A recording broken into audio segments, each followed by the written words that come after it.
Claro que todos los colombianos tenemos que poner un grano de arena. La Constitución también tiene que evolucionar. Yo creo que al país le faltaba al menos esa expectativa de cambio. La Constituyente es el camino. Hoy, cuando se cumplen 33 años de la Constitución de 1991, el ministro Cristo, Juan Fernando Cristo, ha anunciado que aceptó esa cartera con el propósito de iniciar desde ya un acuerdo nacional en el Congreso con las fuerzas políticas para redactar la ley que convocaría una constituyente. La búsqueda de un acuerdo nacional de verdad que permita explorar hacia el futuro la posibilidad de convocar una Asamblea Nacional Constituyente bajo los parámetros de la Constitución del 91. Bajo los parámetros de la Constitución del 91. Es decir, una Asamblea Nacional Constituyente que sea fruto de un acuerdo nacional y no de la imposición de alguien contra alguien. Este país necesita más reformas y no reformas, y no menos reformas, pero reformas consensuadas. Y vamos a abrir a partir de ahora un diálogo con todos los sectores del país.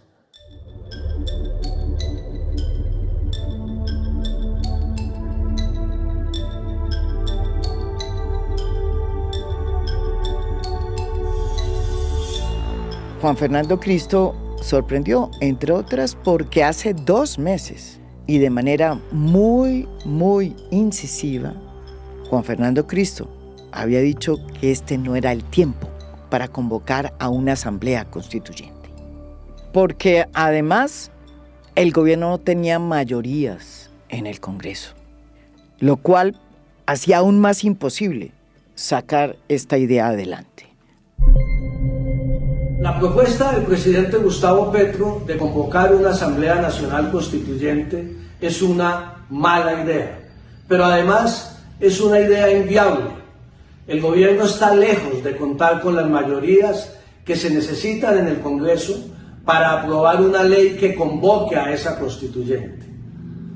Una Asamblea Nacional Constituyente tiene que ser el fruto de un amplio consenso social en el país, no un instrumento para resolver las tensiones que son siempre habituales entre el gobierno de turno y el Congreso y la rama judicial del poder público en nuestro país.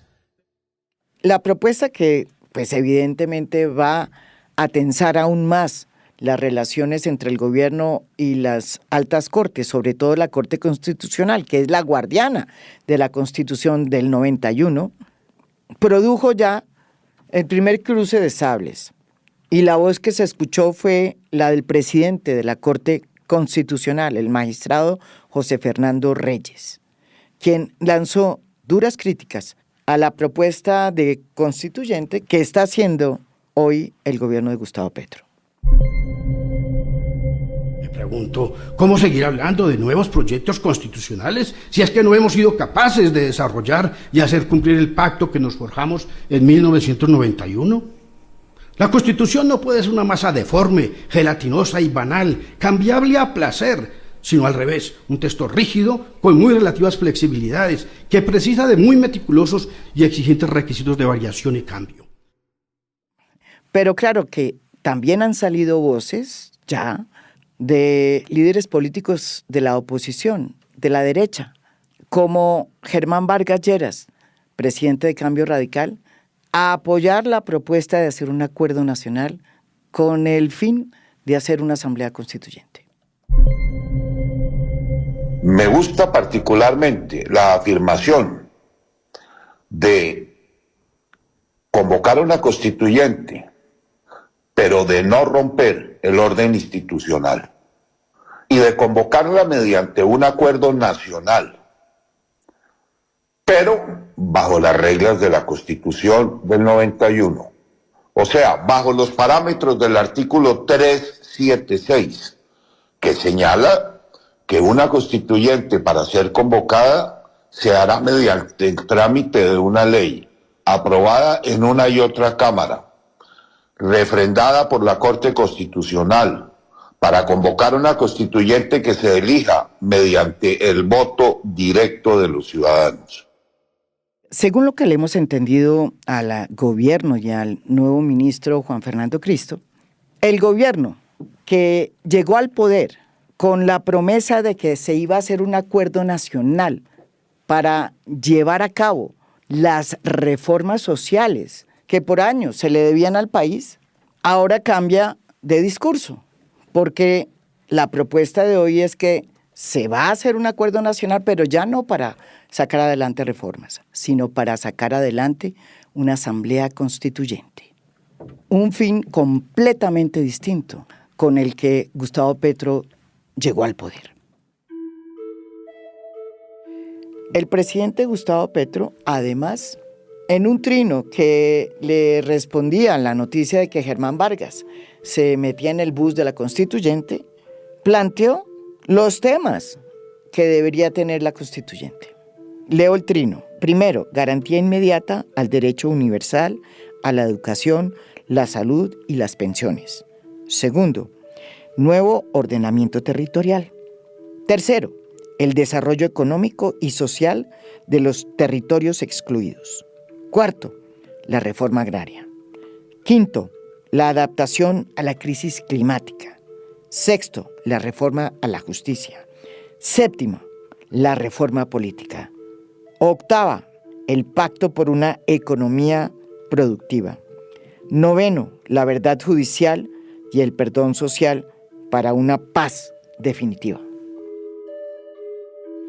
Estos serían los temas que Gustavo Petro propone para que se discutan en el Congreso, en este pacto nacional que se debería hacer para llegar a presentar una ley a través de la cual se convoque una asamblea constituyente. También se ha explicado por parte del ministro que esta asamblea constituyente no sería para que sesionara en el gobierno de Gustavo Petro, porque las fechas no alcanzan, y que lo que se propone es que sea el próximo presidente el encargado de convocarla. Desde ya la propuesta ha desatado toda suerte de reacciones. De un lado está la derecha, una corriente política a la que nunca le gustó la Constitución del 91, pero que por oposición a Gustavo Petro ahora la abraza. Por el otro está la clase política tradicional de siempre, que ve una oportunidad para recuperar sus puestos, su poder burocrático, y que está viendo a ver cómo logra extorsionar al gobierno. Es evidente que no tiene la mayoría. Y de por medio está la Constitución de 1991. Una Constitución producto de un acuerdo tripartita entre una guerrilla que se desmovilizaba, como el M-19, con Álvaro Gómez, representante de la derecha colombiana en ese momento, a quien el M-19 había secuestrado. La tercera pata la constituyó el Partido Liberal, el ala progresista del Partido Liberal. Esas tres patas se unieron, acordaron una constitución, que fue además producto de un sentir nacional, que movilizó a jóvenes que estuvimos detrás del movimiento de la séptima papeleta, pero también movilizó a campesinos, a comunidades afro y a indígenas, que venían de vivir una de las décadas más violentas de la historia de Colombia. Pero también a la izquierda, movimiento que venía siendo objeto de un genocidio porque habían fuerzas enquistadas en el poder que no querían que la izquierda llegara al poder, ni tuviera alcaldes ni gobernadores, y por eso se produjo el genocidio de la UP. La constituyente es importante porque de verdad que le va a dar bases sólidas al país. Ya el saber que el pueblo puede opinar ya es un gran paso. Yo creo que es un proceso importantísimo para el país siempre y cuando se libere de la politiquería. Una voluntad del pueblo. Hoy En A Fondo hemos querido explicar cuál es la implicación que tiene para la sociedad colombiana, para la democracia de este país, tan compleja y tan cercada por tantos desafíos, el que se haya iniciado un proceso para formalizar una nueva Asamblea Constituyente. Por eso hemos querido invitar al profesor Rodrigo Uprimi, profesor de la Universidad Nacional, investigador de justicia y un defensor de las libertades públicas y de la democracia y de los derechos de las minorías, que entre otras fueron consignados en la Constitución del 91. Bienvenido, profesor Uprimi, aquí a Fondo. Muchas gracias, María Jimena, por la invitación. El presidente Gustavo Petro, en su discurso de posesión, dijo claramente que su gobierno iba a ser el gobierno del Acuerdo Nacional, que le iba a permitir sacar adelante las reformas que nos prometió durante la campaña. Nunca habló de constituyente. Hoy, como la política es dinámica, doctor Uprimi, el gobierno de Gustavo Petro cambia de discurso, como ya lo dijimos, y plantea un acuerdo político, pero no ya para sacar adelante la agenda reformista, sino para convocar a una asamblea constituyente. ¿Usted qué opina sobre ese timonazo? Yo he escrito varias columnas diciendo que necesitamos un acuerdo nacional, pero sin constituyente. Y las razones son varias.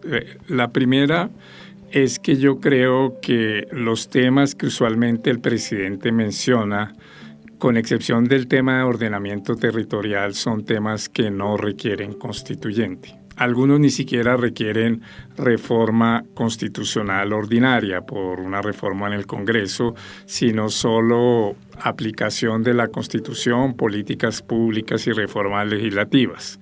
Por ejemplo, miremos de los 9 temas que ahora propuso. ¿Le parece que vayamos, profesor Uprimi, punto por punto de los que ha planteado Gustavo Petro como los temas bases para que se asiente ese acuerdo nacional con el propósito de convocar una constituyente? El primero es la garantía inmediata al derecho universal, a la educación, la salud y las pensiones. Profesor Uprimi. El tema de garantía inmediata del derecho universal a la educación, la salud y las pensiones, eso ya está en la Constitución. Eso lo requiere es materialización, que avanzamos mucho con la aprobación de la reforma pensional, con sus dificultades, pero que avanza en esa dirección, que se hubiera avanzado mucho con la ley estatutaria de educación que se hundió. Y hay todo el debate de la reforma a la salud, pero esos son debates legales, no constitucionales, no requiere ningún nuevo marco constitucional. El segundo punto habla de un nuevo ordenamiento territorial. Profesor Uprimi, ¿será que este es el único punto que requeriría una constituyente?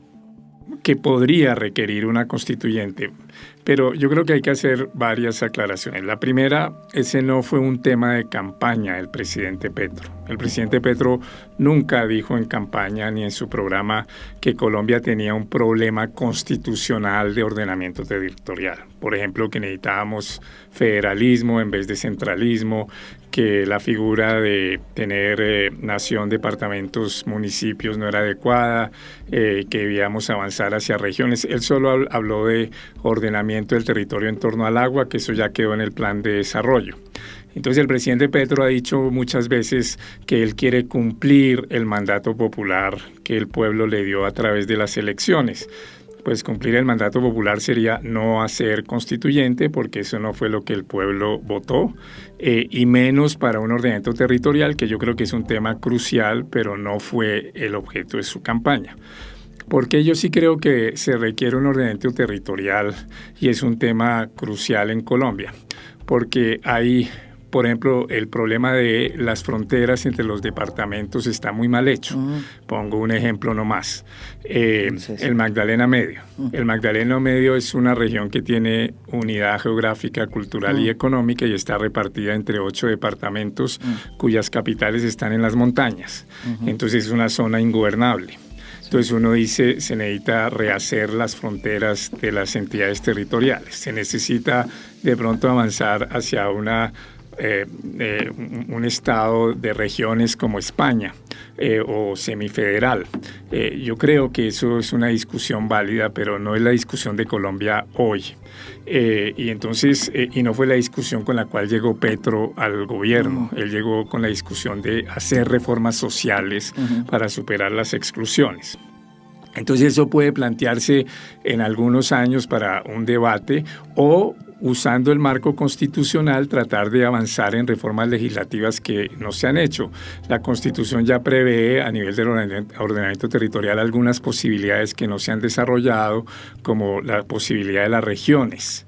Eso está en la Constitución. Se pueden reagrupar departamentos en regiones. Eso no se ha hecho. El Congreso no ha podido abordar eso y entonces uno diría, parece haber después de 30 años una imposibilidad estructural del Congreso para abordar el tema del ordenamiento territorial.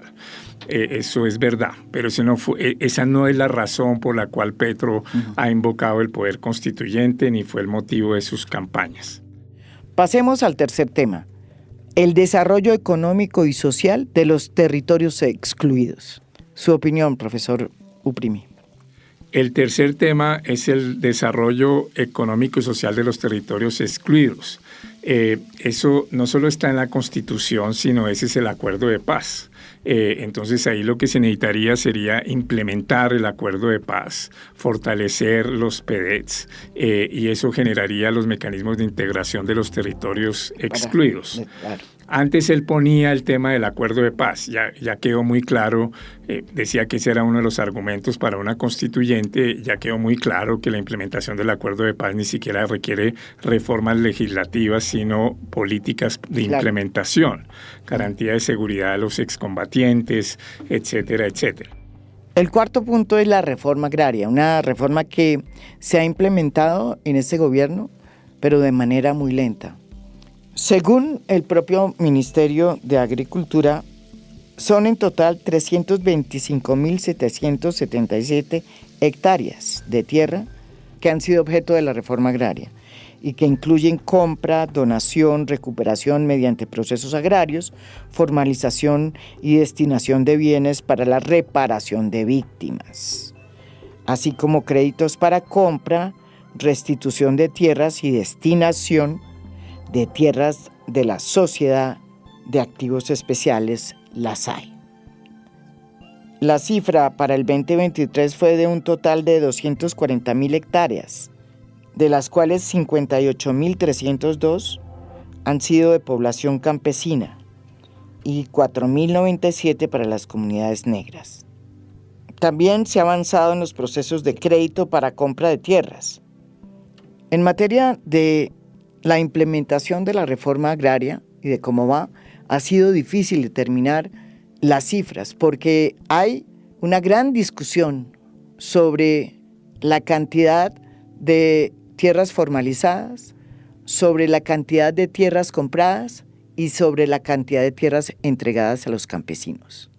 Lo que sí se sabe es que este gobierno, que ha tenido la voluntad de sacar adelante la reforma agraria, la ha implementado, pero muy lentamente, a paso de tortuga.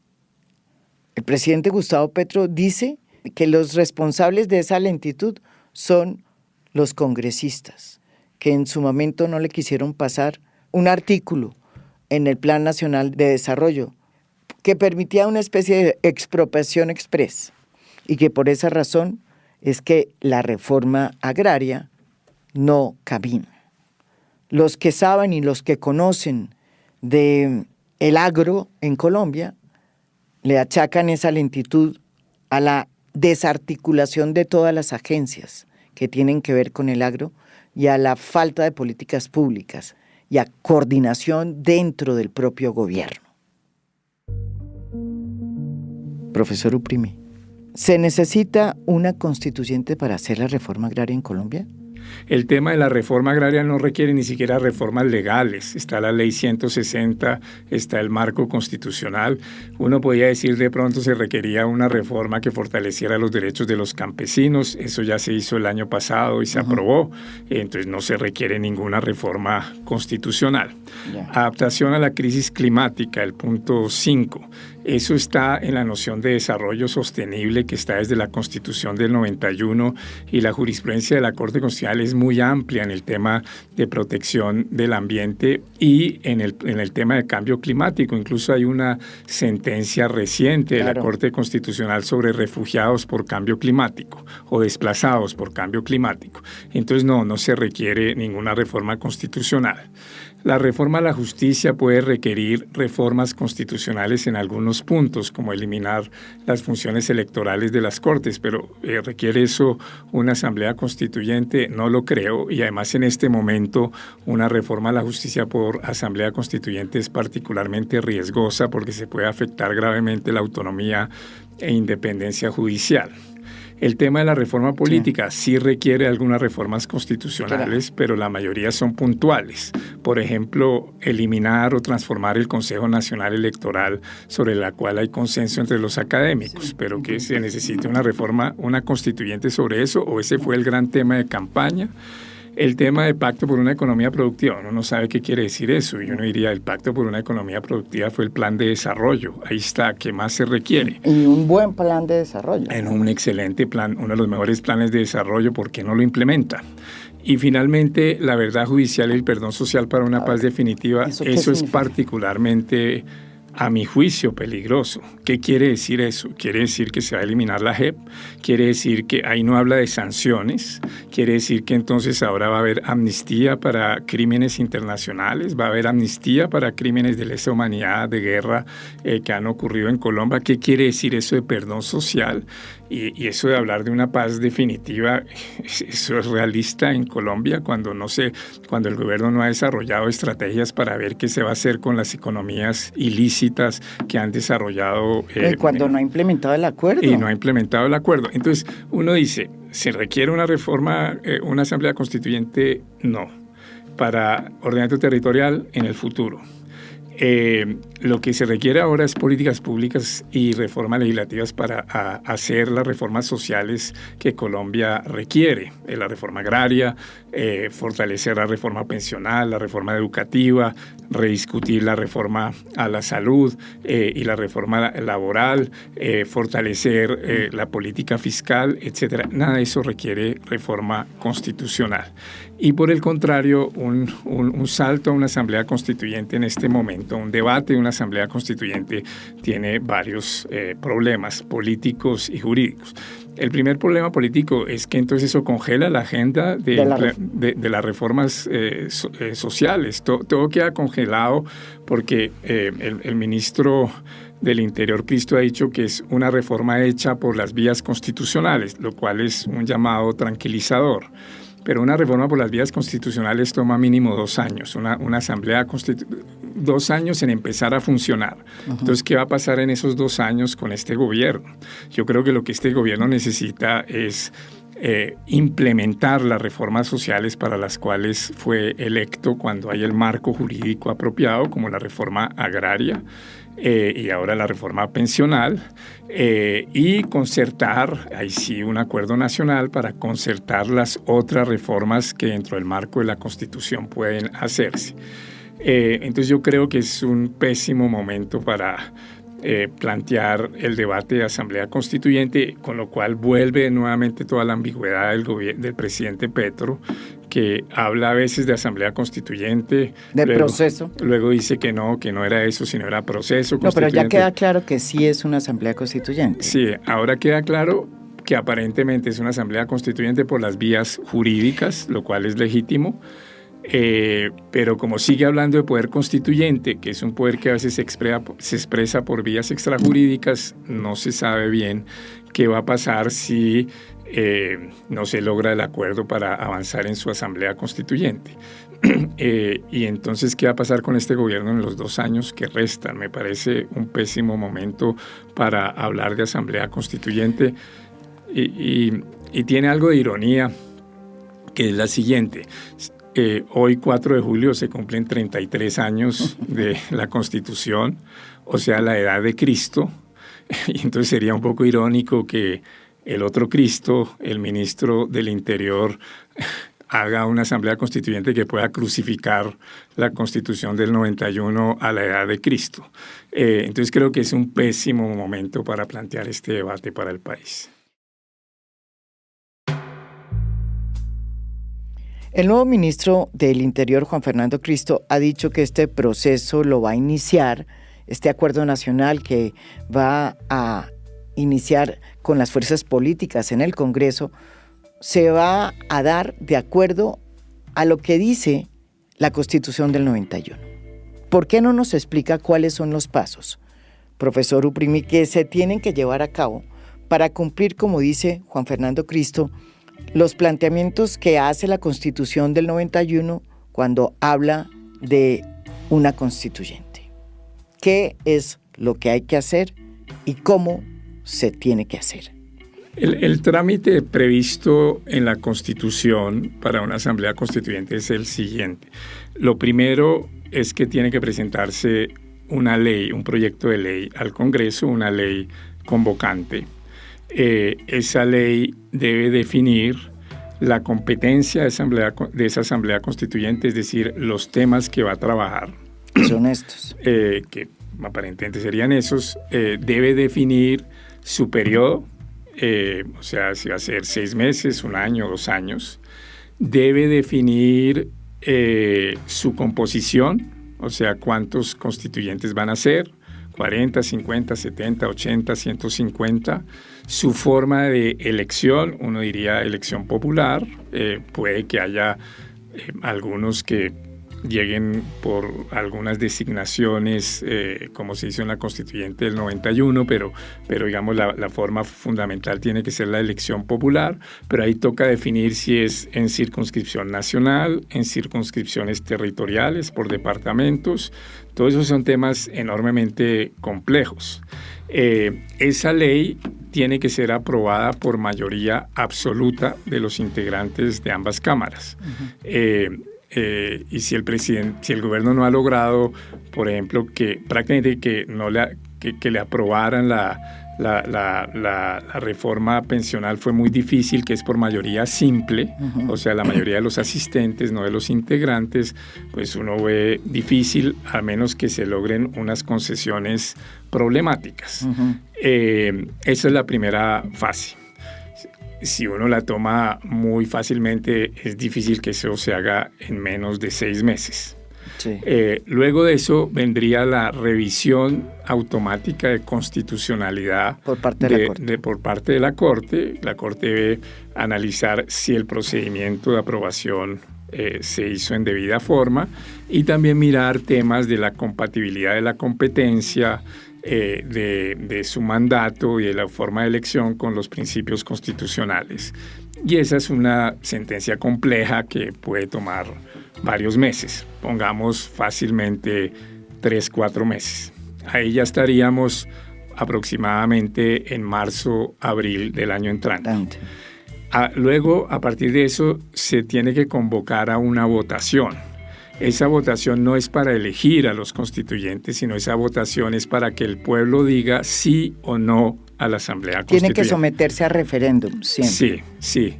Claro, porque según la Constitución del 91, cualquier constituyente tiene que ser sometida a consideración del constituyente primario, que es el pueblo. Es decir, tiene que ser aprobada por el voto popular. Por eso se dice que realmente la ley lo que hace es convocar al pueblo a ver si el pueblo convoca a la constituyente. Y para que quede convocada la constituyente, no solo se necesita que gane el sí, sino que el sí, los votos por el sí, deben superar 1/3 del censo electoral. Eso más o menos son 13 millones de votos.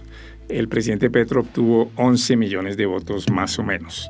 Que yo recuerde, ningún presidente en Colombia ha sido elegido por 13 millones. Puede que Santos en la primera elección los haya obtenido, no recuerdo. Entonces, y luego de que se elige, pues entonces vendrá... De que se dice sí o no a la propuesta de hacer una asamblea constituyente. Suponiendo que gana el sí, entonces eso... Ahí vamos cuando. Uno requeriría al menos dos o 3 meses para permitir que haya una deliberación ciudadana sobre esa asamblea. Pongámosle 2 meses. Ahí ya estamos en junio, dentro de un año. En junio, dentro de un año, estamos en plena campaña electoral. En este momento el país estará en modo campaña presidencial y paralelo a la campaña estaremos en este proceso que está describiendo el profesor Uprime. Saquen ustedes sus conclusiones sobre lo que va a significar este proceso electoral en medio de esta discusión sobre si queremos o no cambiar la Constitución de 1991 y en qué temas y por qué.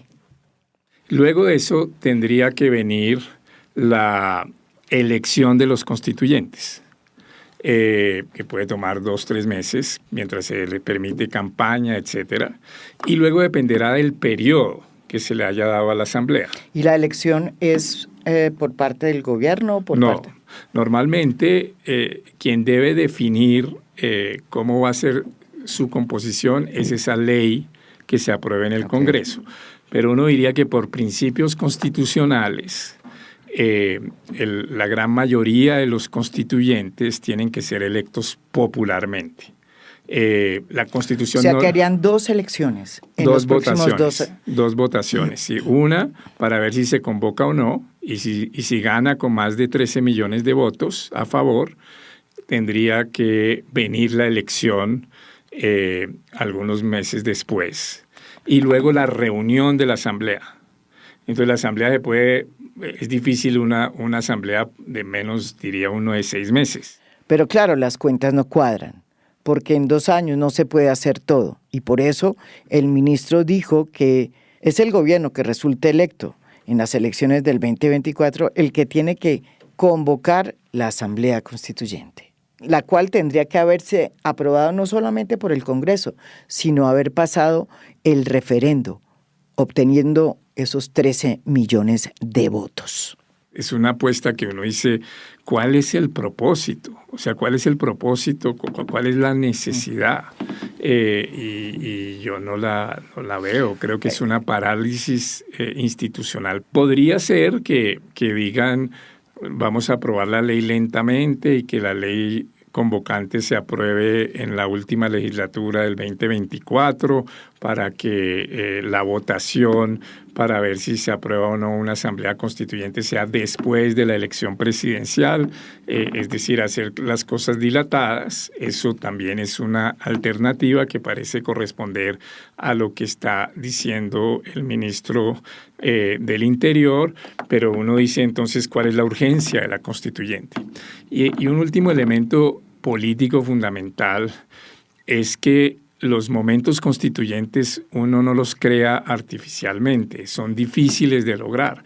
O sea, el momento del acuerdo político que se logró en el 90-91 no es fácil de repetir. Entonces, los riesgos de que esto salga mal, ¿y qué puede ser que salga mal? Que sea una constituyente divisiva o que no logre aprobar nada. O que sea una constituyente que eche para atrás conquistas históricas en temas de derechos, por ejemplo, de pueblos indígenas, de población LGBT, de minorías religiosas, etcétera, de derechos sociales. Todo eso puede ocurrir, si no es solo mirar lo que pasó en Chile. En Chile había todas las buenas razones para que hubiera una constituyente, porque hubo el estallido social, que es como un momento constituyente, la gente se sentía incómoda con el traje jurídico de la Constitución del 80, porque era una constitución pinochetista que algunos veían como neoliberal, y entonces ahí sí se planteó como un acuerdo político amplio, necesitamos una constituyente, algo parecido a nosotros en el 90. Pero la diferencia es que allá no lograron concertar. Y al no lograr concertar, primero vino una constitución que muchos vieron muy progresista y la rechazaron. Luego vino otro texto constitucional que muchos vieron muy derechista y lo rechazaron. Y entonces Chile quedó con las 3 constituciones rechazadas. La del 80, que se rechazó al decir que necesitamos una constituyente, la progresista y la otra. Y entonces Chile no tiene ahorita como, sí tiene jurídicamente una constitución, pero no tiene una constitución que le satisfaga. Y uno dice, hombre, si hay algo que más o menos une a los colombianos es la Constitución del 91. Sí. Un ejemplo de eso es que cuando uno hace análisis históricos y trata de ver quién es el padre o la madre de la Constitución del 91, todo el mundo la reivindica. Uno habla con los del gobierno Gaviria y dice, eso fue gracias a nosotros. Uno habla con gente del M-19 y dice, eso fue gracias a nosotros. Uno habla con los que en su época eran jóvenes y dicen, éramos jóvenes. Eso fue gracias a nosotros. Uno habla con los indígenas y digo, esa fue nuestra constituyente. Los afros. Los afros. Entonces uno dice, sí, hubiera podido ser mejor, claro, hubiera podido tener, por ejemplo, más representación de mujeres. Tuvo muy poca representación de mujeres, pero fue una constitución muy abierta a los derechos de las mujeres. Uno hubiera podido decir, necesitábamos más representación campesina, es cierto, pero todos esos elementos de insuficiencias de representación han sido corregidos. Lo que ha habido es debate sobre la parte institucional, muchos de los cuales se podrían corregir por reformas en el Congreso o por referendos, claro. Pero hacer el salto a una asamblea constituyente donde uno sabe dónde empieza, pero no sabe dónde termina, es un riesgo innecesario para Colombia. Hay otra paradoja, Rodrigo, y es que resulta por lo menos irónico que el primer presidente de izquierda que formó parte de la guerrilla del M-19, que luego de entregar las armas formó parte de ese acuerdo tripartita que le dio nacimiento a la Constitución del 91, junto con el Partido Conservador, Álvaro Gómez, y junto con el Partido Liberal, Horacio Serpa, pues hoy la quiera reformar. Y para entender por qué el presidente quisiera reformar una Constitución que tiene el sello del M-19, guerrilla a la cual él también perteneció, pues nos fuimos otra vez a releer su libro, su biografía, un libro que lleva por título Una vida, muchas vidas. En la página 180 se dice lo siguiente. Un día, en medio de estas grandes movidas políticas, visité a Oti Patiño, que era constituyente. Oti me dijo una frase que me sorprendió y que mencioné al final del capítulo anterior. Me anunció, esta es la revolución. No he podido olvidar esas palabras, porque al principio no las capté. Cuando las dijo, Oti pisaba un tapete muy fino en el centro de convenciones, y yo no entendía cómo se le podía llamar a eso la revolución. Para mí la revolución era el pueblo en las calles, como protagonista de las transformaciones. En ese momento ya era claro que la ruta no eran las armas, pero era evidente que ser unos políticos muy alejados del pueblo, haciendo normas, tampoco era el camino. La constituyente no era sin duda la revolución. Ese mismo día, hablando con Navarro, escuché otra frase que me sorprendió. Navarro dijo, los tanques pueden entrar contra la Asamblea Nacional Constituyente. Él se refería a que el ejército podía organizar un golpe contra la nueva carta.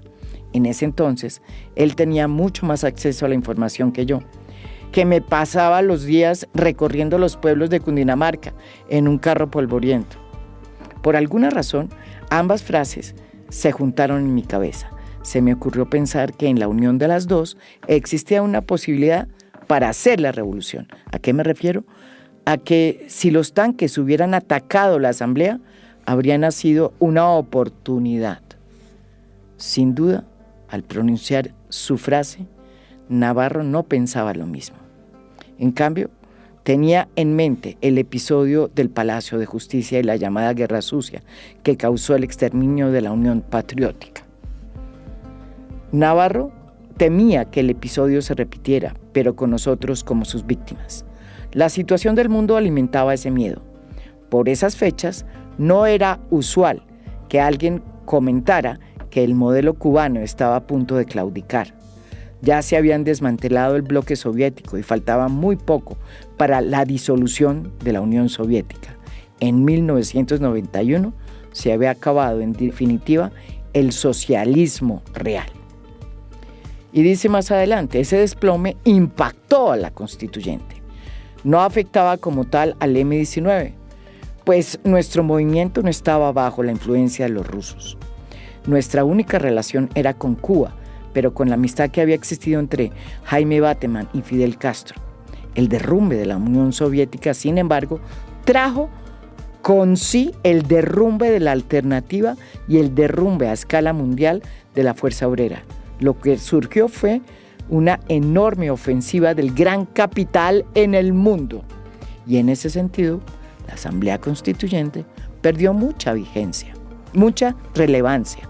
Se quedó sin ningún respaldo popular, metida en una especie de agujero negro, chapoteando un proyecto democrático, pero sin sustento económico y sin viabilidad por las circunstancias mundiales.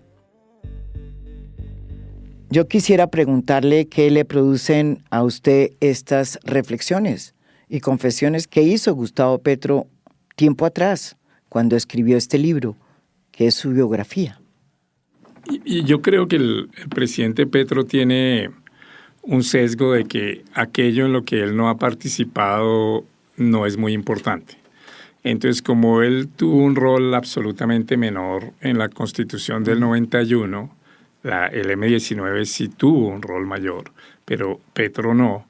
Entonces minimiza el impacto democrático transformador de la Constitución del 91. Como él tuvo un rol muy menor en el acuerdo de paz con las FARC, entonces también minimiza el alcance del acuerdo de paz con las FARC y a esa paz supuestamente parcial le opone una paz total.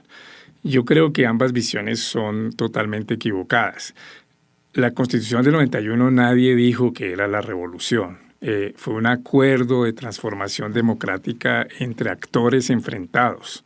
Ahí estaba Álvaro Gómez, que había sido secuestrado por el M-19 y que fue presidente de la Asamblea junto con Antonio Navarro, que hacía parte del M-19 cuando secuestraron a Álvaro Gómez, y estaba como otro presidente un liberal progresista. Entonces estaba la guerrilla reinsertada, la derecha y una izquierda legal, y lograron concertar. Esa es la magia de la Constitución del 91, que se logra una concertación en búsqueda de una apertura democrática, incorporando a fuerzas tradicionalmente muy de derecha como el movimiento de Álvaro Gómez y Salvación Nacional, e incorporando a guerrillas desmovilizadas como el M-19 y en el curso de la Asamblea el EPL, el Quintín Lame.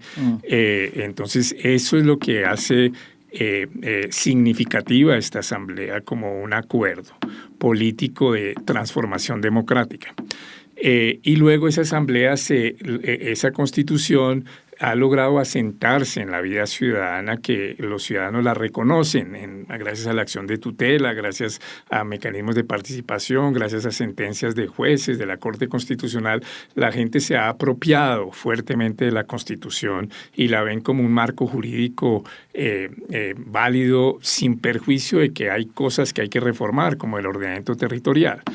Entonces lo que es muy problemático es minimizar el alcance de eso.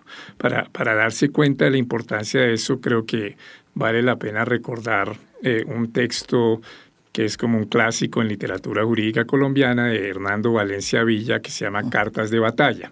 Yo tengo algunas diferencias con el texto, pero creo que su tesis central es válida, y es su tesis de que antes de la Constitución del 91, la mayoría de las constituciones no eran de concertación y de acuerdo, sino de imposición de vencedores sobre vencidos. Sí, exacto. Entonces, la Constitución de 1863, el triunfo del radicalismo liberal; la Constitución de 1886, el triunfo de la regeneración y de Caro y Núñez.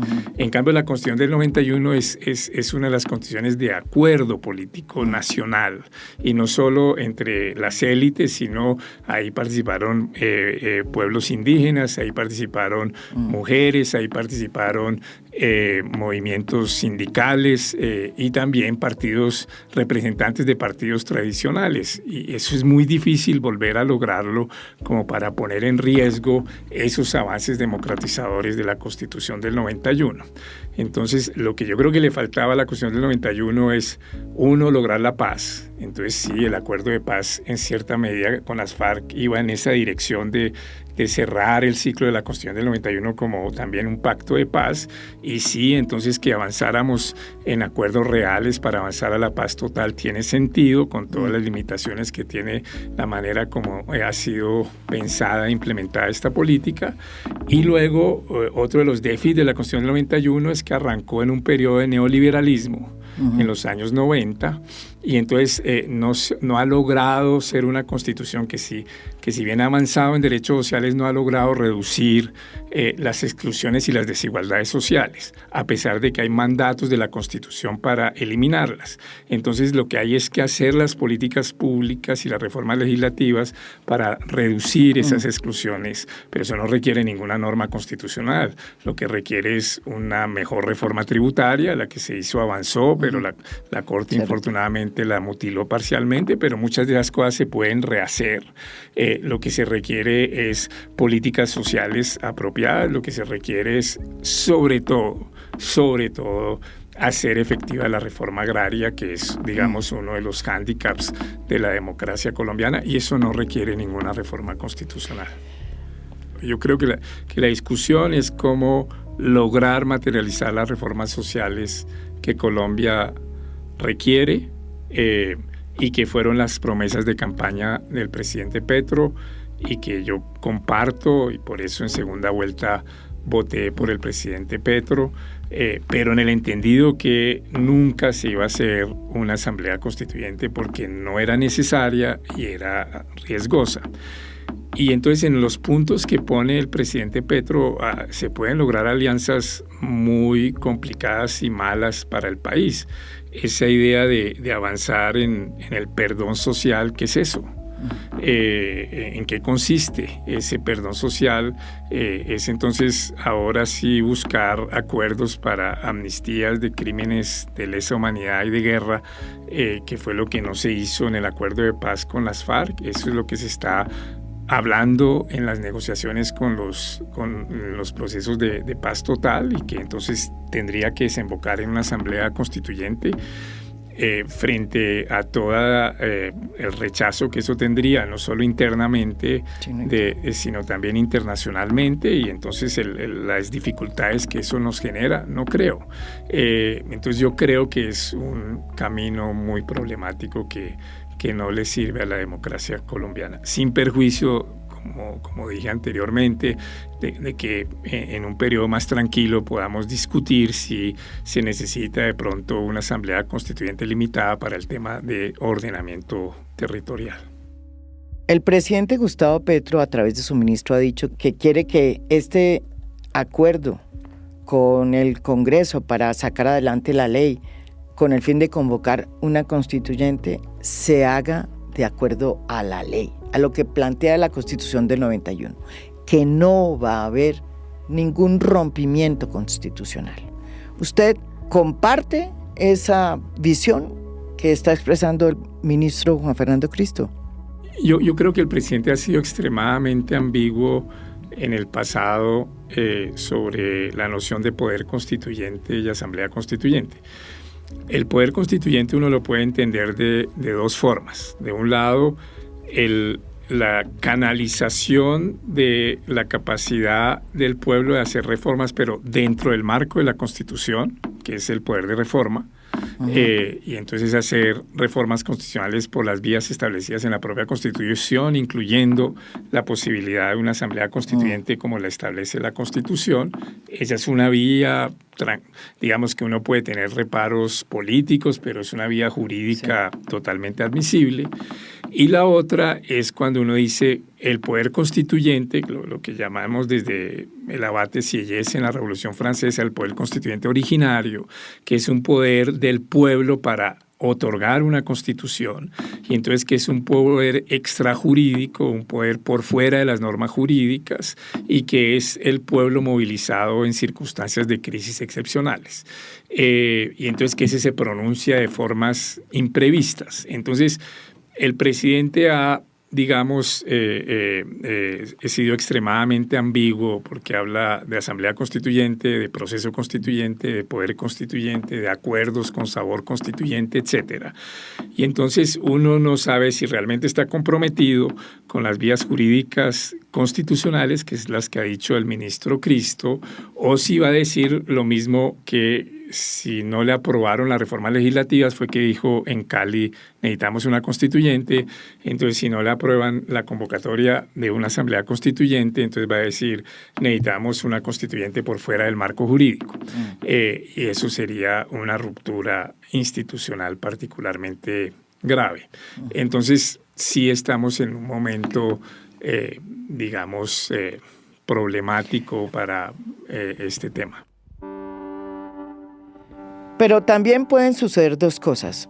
Que la ley aprobada por el Congreso obtenga los 13 millones de votos por parte del constituyente primario.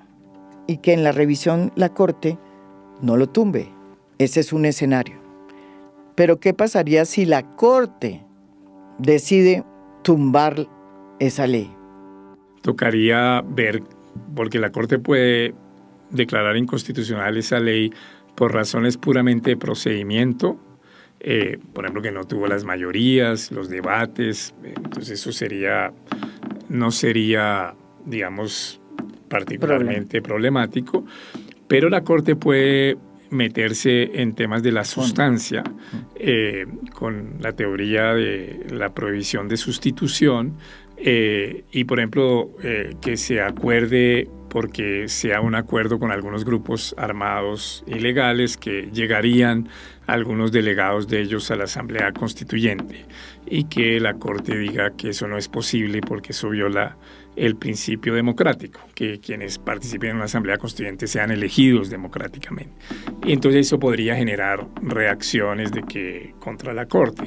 Entonces, por donde se mire, es una situación que lleva a debates que no creo que sean necesarios para Colombia, a diferencia de lo que pasaba en los años 89-90, que nadie se sentía satisfecho con la Constitución del 86, a pesar de sus reformas.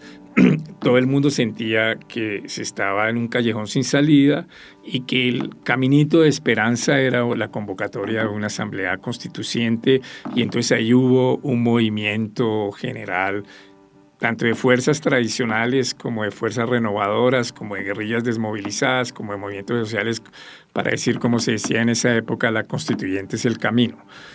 Hoy no creo que sea así. Esto es A Fondo. Mi nombre es María Jimena Duzán.